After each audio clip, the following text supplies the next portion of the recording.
quick video here today. We're working on something different than the Jeep. Something I bought recently. This is the Royal Enfield Himalayan 450, 452 cc's.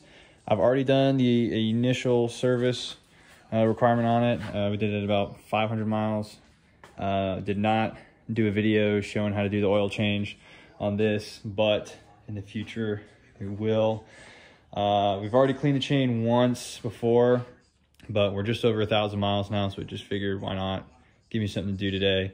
So we're gonna go ahead and clean the chain. So it's gonna be a real quick video. I'm just gonna get rid of any dirt, grime, sludge, whatever is on it. We're gonna rinse it off first.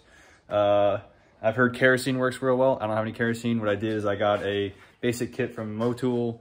I'll put that down in the description below, but it's a 3-way kit. It's got a pre-rinse, cleaner, and then a lubricant and a brush. So that's all we're gonna do. I'm just gonna go ahead and get into it.